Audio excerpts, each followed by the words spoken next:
নমস্কার, আমি নন্দিনী। আপনারা দেখছেন নন্দিনী টিভি। আজ আপনাদের জন্য নিয়ে এসেছি আরও একটি ওয়েব সিরিজের শর্ট স্টোরি ও রিভিউ নিয়ে। হইচই প্ল্যাটফর্মে রিলিজ হওয়া নিখোঁজ, স্বস্তিকা এবং টোটা রায়চৌধুরী অভিনীত নিখোঁজ। এই ওয়েব সিরিজটি মূলত নিখোঁজ সিরিজের পার্ট 1। প্রথম এপিসোডে দেখানো হয় কলকাতার রাস্তায় সকালবেলা একটি গাড়ি রাস্তার মাঝখানে দাঁড়িয়ে আছে দেখে পুলিশ সেটা দেখতে যায় কার গাড়ি। গিয়ে দেখে একজন ব্যক্তি ঘুমিয়ে আছে, যিনি হলেন ভয়েস টিভির এডিটর রমিত সেন। তার শার্ট রক্তাক্ত এবং তার গাড়ির পাশের সিট, পেছনের সিট, এমনকি বনেটেও রক্তের প্রচুর দাগ। তাকে জিজ্ঞাসা করায় সে কিছুই উত্তর দিতে পারে না। তারপর দেখানো হয় স্বস্তিকা অর্থাৎ Brinda Bose, deputy commissioner of police, detective department of Lalbazar. তার মেয়ে দিতিকে অনবরত ফোন করে চলেছে এবং সেখান থেকে উত্তর পাওয়া যাচ্ছে ফোন সুইচ অফ। অনেকবার ট্রাই করার পরে সে যখন দিতির ফোন পায় না, তখন সে বাড়ি থেকে বেরিয়ে যায়। আরেক দিকে দেখানো হয় রমিত সেনের স্ত্রী গার্গী। তার স্বামী বাড়িতে ফিরছে না দেখে খুবই চিন্তিত। সে বারবার তার হাজব্যান্ডকে ফোন করে যাচ্ছে, পাচ্ছে না। তারপর তার অফিস কলিগদেরও ফোন করে যাচ্ছে, কিন্তু কেউই কোনো উত্তর দিতে পারছে না। রমিত সেনের এক ছেলে এক মেয়ে। বড় ছেলে মেডিকেল কলেজে পড়াশোনা করছে আর ছোট মেয়ে স্কুলে পড়াশোনা করে। বৃন্দা বোসের মেয়ে দিতি বোস আগের দিন রাতে তার বন্ধু বিশাল আগরওয়ালের জন্মদিনের পার্টিতে গিয়েছিল। সেই জন্য সে বিশাল আগরওয়ালের বাড়িতে যায় খোঁজ নেওয়ার জন্য দিতি সেখানে আছে কিনা বা দিতির কি খবর। কিন্তু বিশাল আগরওয়ালের বাবা বিজয় আগরওয়াল জানান যে তার ছেলে কাল রাতেই বাড়ি ফিরে এসেছে এবং সে ঘুমাচ্ছে। তারপর বিশাল আগরওয়ালকে জিজ্ঞাসাবাদ করে জানা যায় কাল রাতে দিতি রমিত সেনের সঙ্গে গাড়ি করে বাড়ি যাবে বলে সেখান থেকে বেরিয়ে যায়। ওদিকে রমিত সেনকে গ্রেপ্তার করা হয় এবং লালবাজারে নিয়ে আসা হয়। বৃন্দা বসুর অ্যাসিস্ট্যান্ট শাহানা নামে একটি মেয়ে, যে আগে ভয়েস টিভিতে চাকরি করত রমিত সেনের আন্ডারে। পরবর্তীকালে জানা যায় শাহানা এবং তার বয়ফ্রেন্ড তারা দুজনেই ভয়েস টিভিতে চাকরি করত এবং কোনো একটা কারণে, এবং সেটা রমিত সেনের জন্যই, তার বয়ফ্রেন্ড ফাঁসি দিয়ে আত্মহত্যা করে এবং সেই কারণের জন্যই সে ভয়েস টিভি ছেড়ে দেয়। বর্তমানে সে একটি পুলিশ ইন্সপেক্টর এবং লালবাজারে পোস্ট। পুলিশ জিপে লালবাজারে যেতে যেতে রমিত সেনের মনে পড়ে গতকাল রাতে সে পার্টিতে গিয়েছিল তার কলিগ বিজয় এবং বিজয়ের স্ত্রী রেশমির সাথে, এবং সেই পার্টিতে দিতির সাথেও তার দেখা হয়েছিল। এরই মাঝখানে দেখানো হয় যে আগের দিন রাতে অ্যাক্সিডেন্টে একটি মেয়ে প্রায় মৃত অবস্থায় একটি হসপিটালে ভর্তি হয়েছিল। সে হসপিটালের ডক্টর এবং নার্সদের মতে তার অবস্থা খুবই খারাপ। রমিত সেন জানায় গতকাল রাতে পার্টিতে বিজয় এবং রেশমির সাথে গিয়েছিল। রেশমি এবং বিজয়ের ম্যারেজ অ্যানিভার্সারি ছিল, সেই কারণে সে পার্টিতে গিয়েছিল। গার্গীরও নেমন্তন্ন ছিল, কিন্তু কোনো কারণে গার্গী যেতে পারেনি। সেখানে গিয়েই দিতি এবং তার বন্ধুদের সাথে তাদের দেখা হয় এবং তারা অনেক জোর করে বিশালের বানতলার ফার্ম হাউসে যাওয়ার জন্য, বার্থডে সেলিব্রেশনের জন্য। তাদের জোরাজুরিতেই তারা সকলে মিলে একসঙ্গে বানতলার গেস্ট হাউসে যায়। তারপর সেখানে কিছুক্ষণ পার্টি চলার পর রমিত সেন বেরিয়ে আসতে চায় এবং দ্বিতীয় তার সাথে চলে আসতে চায়। তখন রমিত সেন দিতিকে নিয়ে সেখান থেকে বেরিয়ে যায়, কিন্তু তারপরের কোনো ঘটনাই রমিত সেনের আর মনে নেই। অনেক জিজ্ঞাসা করার পরেও তিনি সেটা বলতে পারেন না। সেকেন্ড এপিসোডের শুরুতেই দেখানো হয় রাস্তা দিয়ে একটি গাড়ি যাচ্ছে এবং গাড়িটি হঠাৎ করে থেমে গেল এবং সেই গাড়ি থেকে একটি মেয়ে দৌড়ে বেরিয়ে যাচ্ছিল। এমন সময় একটি গাড়ি এসে ধাক্কা মেরে চলে যায়। মেয়েটি রক্তাক্ত অবস্থায় মাটিতে পড়ে থাকে। তারপর দেখানো হয় বৃন্দা বোসের এক কলিগ সামন্ত বৃন্দাকে বিভিন্ন রকমভাবে হ্যারাস করতে থাকে এবং বিভিন্ন রকমভাবে টন্টিং করতে থাকে। বোঝা যায় যে লোকটি বিশেষ ভালো নয় এবং বৃন্দাকে সে সবসময় হিংসা করে এবং বৃন্দার ক্ষতি করতে চেষ্টা করে। তারপর বৃন্দা রমিত সেনকে জিজ্ঞাসাবাদ করতে যায় এবং অনেক জিজ্ঞাসা করার পরেও দিতি কোথায় আছে রমিত সেন সেটা বলতে পারে না এবং রমিত সেন বলে সে সেই বিষয়ে কোনো কিছু জানে না। রমিত সেনের সঙ্গে দিতির কী সম্পর্ক আছে সেটা জানতে চাওয়াতে রমিত সেন বলে দিতিকে সে অত্যন্ত ভালোবাসত এবং স্নেহের চোখে দেখত। দ্বিতীয় রমিত সেনকে বিশ্বাস করে অনেকগুলো কথা বলেছেন, যেগুলো কথা সে তার মাকে বলতে পারবে না দিতিকে জিজ্ঞাসা না করে। বৃন্দা সামন্তকে জানায় যে রমিত সেনের গাড়িতে যে ব্লাড স্যাম্পেলগুলো পাওয়া গেছে তার সাথে দিদির ব্লাড স্যাম্পেল মিলে গেছে। এরপর দেখানো হয় অ্যাক্সিডেন্ট কেসে যে মেয়েটিকে হসপিটালে আনা হয়েছিল সেই মেয়েটির মৃত্যু হয়ে যায় এবং তার কোনো শনাক্তকরণ হয় না। তাই পুলিশ এসে তাকে মর্গে নিয়ে যায়। তারপর দেখানো হয় পাবলিক টিভি নামে একটি নিউজ চ্যানেল রমিত সেনের গ্রেপ্তারের খবর নিয়ে একটা বড় খবর তৈরি করে এবং সমস্ত ঘটনার একটা বড়সড় ইস্যু তৈরি করে তাদের চ্যানেলে পাবলিশ করতে থাকে। সেই টিভিতে শো দেখে রমিত সেনের স্ত্রী গার্গী এবং তার ছেলে মেয়ে খুব ব্যস্ত হয়ে যায়। গার্গী তার ছেলেকে নিয়ে লালবাজারে চলে যায় এবং বৃন্দা বসু এই নিউজ দেখে খুব মর্মাহত হয়ে পড়ে এবং সে খুব উত্তেজিত হয়ে যায়। জিজ্ঞাসাবাদের জন্য বিজয় এবং তার স্ত্রী রেশমিকে ডেকে পাঠানো হয় লালবাজারে। দিতির যে সমস্ত বন্ধুরা কাল রাত পার্টিতে ছিল তাদেরকেও ডেকে আনা হয় জিজ্ঞাসাবাদের জন্য। দিতি এবং রমিত সেনের ফোনের যে চ্যাটের কথাবার্তা ছিল সেটা ফাঁস হয়ে যায় এবং পাবলিক টিভিতে সেটা দেখানো হয়। সেটা দেখে বৃন্দা একদম ভেঙে পড়ে, খুব উত্তেজিত হয়ে যায়, জিনিসপত্র ছোড়াছুড়ি করে। এদিকে রমিত সেনের বাড়িতে রমিত সেনের ছোট মেয়ে বাড়িতে একা আছে। এই নিউজ দেখে সেও ভীষণ মর্মাহত হয়ে যায় এবং তার বন্ধুকে ফোন করে, কিন্তু তার বন্ধু বলে দেয় যে সে তার সাথে আর কোনো যোগাযোগ রাখতে চায় না। রমিত সেনের স্ত্রী গার্গী এবং তার ছেলে রমিত সেনের সঙ্গে দেখা করতে আসে। দেখা করে ভীষণ রাগারাগি করে রমিত সেনের ওপর এবং তারপর যখন সে বাড়ি যায়, বাড়িতে গিয়ে তার মেয়েকে অনেক ডাকাডাকি করেও পায় না এবং তারপর দেখতে পায় তার মেয়ে হাতের শিরা কেটে সুইসাইড করার চেষ্টা করেছে। তখন সে তার মেয়েকে হসপিটালে ভর্তি করে। মেয়েটিকে হসপিটালে নিয়ে যাওয়ার পর কোনো ক্রমে সে বেঁচে যায়, কিন্তু ডক্টর জানান যে সে অনেক মেন্টাল শক পেয়েছে এবং ভবিষ্যতে আবার সে এইরকম সুইসাইড অ্যাটেম্প করতেই পারে, তাই তাকে চোখে চোখে রাখতে হবে।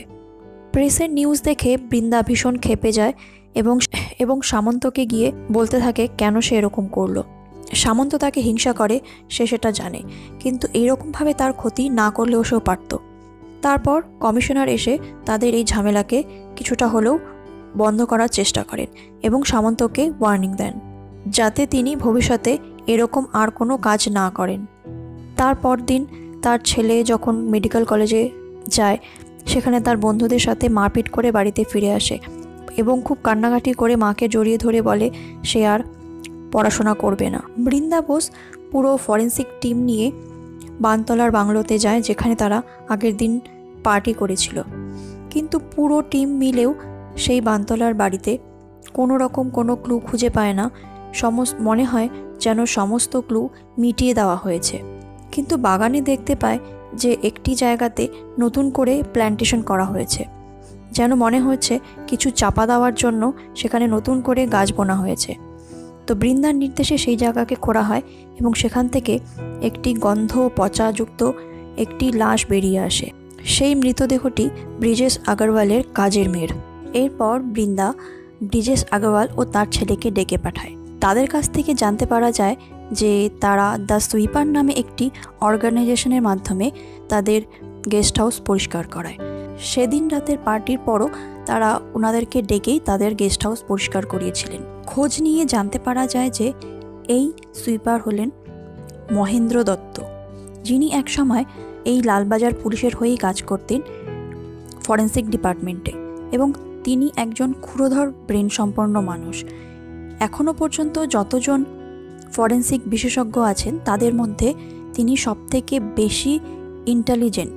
পুলিশ ডিপার্টমেন্ট থেকে রিটায়ার করার পর তিনি একটি আশ্রমে গিয়েছিলেন, কিন্তু সেখানে 2 বছর থাকার পর তার আর ভালো লাগেনি। তারপর সেখান থেকে ফিরে এসে তিনি একটি নিজের সংস্থা স্থাপন করেন, যার নাম দেন সুইপার। বৃন্দা মহেন্দ্র গুপ্তকে ডেকে পাঠান। তখন স্ক্রিনে এন্ট্রি হয় পরাণ বন্দ্যোপাধ্যায়ের। মহেন্দ্র গুপ্ত আসার পর বৃন্দা তার কাছ থেকে অনেক কিছু জানতে চান, কিন্তু তিনি কোনো কিছুই সঠিকভাবে বলেন না। বৃন্দার অনেক অনুরোধ করা সত্ত্বেও তিনি কোনো কথাই বৃন্দাকে বলতে চান না। তিনি শুধু এতটাই বলেন যে নিজের মায়া মমতাকে দূরে রেখে যেন তিনি ভালো করে সব কিছু দেখার চেষ্টা করে, তাহলে সব কিছু পরিষ্কার হয়ে যাবে। এই সব কিছুর মাঝখানে একটি সন্দেহজনক ছেলেকে দেখানো হয় যে প্রায় পাগল, কিন্তু সে রমিত সেনের সেই হারিয়ে যাওয়া জ্যাকেটটি পরে ঘুরে বেড়াচ্ছে, গলায় কয়েকটি ফুলের মালা, তার জ্যাকেটের মধ্যেও রক্তের দাগ, কিন্তু ছেলেটির কোনো পরিচয় এখনও দেখানো হয় না। এরপর দেখানো হয় বৃন্দার কলিগ সামন্ত তার জুনিয়র পুলিশদের দিয়ে রমিত সেনকে ভীষণ টর্চার করায়, উল্টো করে টাঙিয়ে রেখে বেত দিয়ে পেটানো হয়। তার ফলে রমিত সেন ভীষণ অসুস্থ হয়ে যায় এবং রমিত সেনকে হসপিটালে অ্যাডমিট করতে হয়, এবং এই টর্চারের ভিডিও তৈরি করে পাবলিক টিভিতে পাবলিশ করা হয় এবং সেখানে এই নিয়ে নানান আলোচনা এবং নিন্দা করা হয়। রমিত সেনের স্ত্রী রমিত সেনকে হসপিটালে দেখতে আসে। তিনি রমিত সেনকে জানান যে তার মেয়ে সুইসাইড অ্যাটেম্প করেছিল এবং তার ছেলে কলেজে মারপিট করে এসে পড়াশোনা বন্ধ করে বাড়িতে বসে আছে। এটা শুনে রমিত সেন ভীষণ মর্মাহত হয়ে পড়ে। এদিকে ভয়েস টিভির অফিসে মিটিং হয় এবং সেখানে রমিত সেনকে সাসপেন্ড করা হয়। বৃন্দা ভয়েস টিভির অফিসে আসে এবং সেখানে সকলের সাথে কথা বলে। সকলের সাথে কথা বলার পর যখন সে বেরিয়ে আসে, তখন একটি মেয়ে তাদেরকে বাইরে কফি শপে দেখা করতে বলে। সেখানে সেই মেয়েটি জানায় সেও দিতির মতো একজন ইন্টার্ন। দিতি এবং সে একই সাথে এখানে ইন্টার্নশিপ করার জন্য এসেছিল। সে জানায় দিতি খুব ভালো মেয়ে। রমিত সেনের সঙ্গে দিতির সেরকম কোনো সম্পর্ক ছিল না, যেটা বাইরে বলা হচ্ছে। সে আরও জানায় যে দিতি খুব ভালো মেয়ে, কিন্তু দিতি যাদের সাথে মেলামেশা করতো সেই ছেলে বা মেয়েগুলি কিন্তু ভালো ছিল না। স্থানীয় মন্ত্রী পাবলিক টিভির এডিটরকে ডেকে নিয়ে বলে যে ভয়েস টিভির বদনাম করতে, এমন বদনাম করতে যাতে ভয়েস টিভি বন্ধ হয়ে যায়। ভয়েস টিভি বন্ধ হয়ে গেলে তাদেরই লাভ, পাবলিক টিভি তখন রাজত্ব করতে পারবে। এবং মন্ত্রীমশাইয়ের কথা মতো তিনি ভয়েস টিভির নামে বাজে প্রচার করতে থাকেন। শাহানা বৃন্দাকে জানায় যে 3 দিন আগে যেদিন দিতি নিখোঁজ হয়েছিল সেই দিন ভোজেরহাট রোডে একটি অ্যাক্সিডেন্ট হয়েছিল, যেখানে একটি মেয়েকে একটি গাড়ি ধাক্কা দিয়ে ফেলে চলে যায়। সেই মেয়েটিকে হসপিটালে ভর্তি করা হয়েছিল এবং গতকাল সেই মেয়েটি মারা যায়। সেই মেয়েটি এখনও আনআইডেন্টিফাইড, তাকে মর্গে রাখা আছে। তারপর শাহানা ও বৃন্দা সেই মর্গে যায় সেই মেয়েটিকে শনাক্ত করার জন্য, কিন্তু মর্গে গিয়ে বৃন্দা দেখতে পায় যে সেই মেয়েটি দিতি নয়, এবং বৃন্দা তখন দৃঢ় প্রতিজ্ঞভাবে সিদ্ধান্ত নেয় যে সে দিতিকে খুঁজে বের করবেই। এখানেই ওয়েব সিরিজটি শেষ হয়। এখন আসছি রিভিউতে। রিভিউর প্রথমেই যেটি বলার সেটি হলো সিরিজটি কেন শেষ হলো না। এত উত্তেজনাপূর্ণ একটি ওয়েব সিরিজ যেটি হঠাৎ করে শেষ হয়ে গেল, কিন্তু গল্পটি শেষ হলো না। আমার মতে এখানে আরও 1টি বা 2টি এপিসোড বাড়িয়ে ওয়েব সিরিজটিকে শেষ করা উচিত। অনেকগুলি ধাঁধা তৈরি করে ওয়েব সিরিজটিকে বন্ধ করে দেওয়া হলো, এটি একদম ঠিক হয়নি। যদি চরিত্রগুলোর কথা আলোচনা করা হয় তাহলে স্বস্তিকার কথা তো কিছু বলবারই নেই। স্বস্তিকা এখানে মা এবং ডিসিপি দুটোর মধ্যে এমন সুন্দরভাবে ব্যালেন্স করে চলছেন যে সেটা একদমই স্বাভাবিক অভিনয়। শাহানা নামে যে পুলিশ ইন্সপেক্টরটি রয়েছেন তিনিও এতটাই সাবলীল যে মনে হচ্ছে হয়তো তিনি কোনো এক সময় পুলিশেই চাকরি করতেন। আর পরাণ বন্দ্যোপাধ্যায়ের যে এন্ট্রিটা হয়েছে এখানে সেটি তো একদম অসাধারণ। টোটা রায়চৌধুরী উনি তো অভিনয়ে ভীষণ পারদর্শী। ওনার চরিত্রটি এখানে এতটাই সাবলীল যে উনি কি করেছেন বা কী হয়েছিল সেই রাত্রে সেই ব্যাপারগুলো কেমন একটা ধোঁয়াশার মতন হয়ে আছে। তাই কিছু তো করার নেই, অপেক্ষা করতেই হবে আমাদেরকে। কাহিনীটিও একটি জমজমাট মুহূর্তে দাঁড়িয়ে আছে এবং আমরা সকলেই অধীর আগ্রহে অপেক্ষা করে আছি কবে এর দ্বিতীয় পর্বটি আসবে, এবং দ্বিতীয় পর্বের ডেটও এখনও জানানো হয়নি। আমার তো ভীষণ ভালো লেগেছে এই ওয়েব সিরিজটি। আপনাদের কেমন লাগলো কমেন্ট করে অবশ্যই জানাবেন। আর আপনি যদি এই চ্যানেলে প্রথমবার হয়ে থাকেন তাহলে অবশ্যই চ্যানেলটি সাবস্ক্রাইব করবেন। ভালো থাকবেন, সুস্থ থাকবেন। ধন্যবাদ।